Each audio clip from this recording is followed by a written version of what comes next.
গল্পের নাম শেষ বিকেলের আলো। চরিত্র আশরাফ আলী এবং অথয়। সবুজ ধানক্ষেত আর নদীর কলকল শব্দে ঘেরা এই শান্ত গ্রামে বোনা হয়েছিল আশরাফ আলী আর অথয়ের ভালোবাসা। কোনো আড়ম্বর ছিল না তাদের প্রেমে, ছিল শুধু একে অপরের প্রতি এক বুক সরল বিশ্বাস।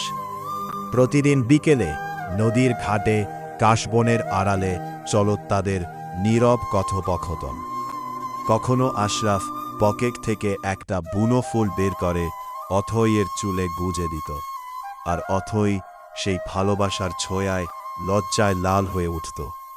গ্রামের প্রতিটা ধূলিকণা যেন সাক্ষী ছিল তাদের এই পবিত্র সম্পর্কের। কিন্তু গ্রামের শান্ত জীবনেও হঠাৎ নিয়তির নির্মম ঝড় ঘনিয়ে এলো। অথয়ের বাবা তার বিয়ে ঠিক করলেন শহরের এক ধনী পাত্রের সাথে। গ্রামের এক সাধারণ ঘরের ছেলে আশরাফ আলীর পক্ষে সেই সমাজের উঁচু দেয়াল ভেঙে অথয়কে আপন করে নেওয়া সম্ভব ছিল না। যেদিন অথয়ের বিয়ের চিঠিটা তাদের হাতে এলো, সেদিন গ্রামের শিউলিতলায় বসে দুজনেই স্তব্ধ হয়ে গিয়েছিল।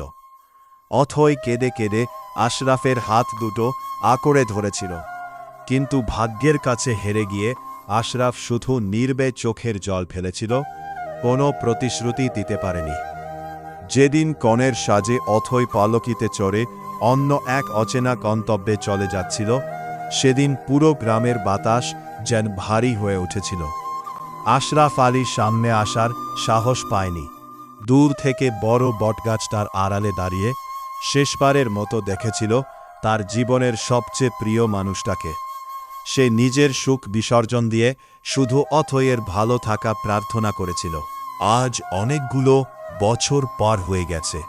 অথয় হয়তো আজ অন্য কারো ঘরণী শহরের কোনো এক ব্যস্ত চার দেয়ালের তার দিন কাটে। কিন্তু এই গ্রামের নদী পারে আজও প্রতিটা পড়ন্ত বিকেলে একলা বসে থাকে এক বুড়ো আশরাফ আলী।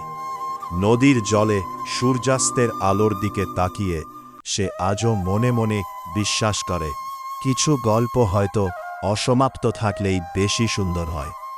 অথয় তার জীবনে নেই ঠিকই, কিন্তু আশরাফ আলীর হৃদয়ে অথয় ছাড়া আর কেউ কোনোদিন ছিল না, আর কোনোদিন থাকবেও না।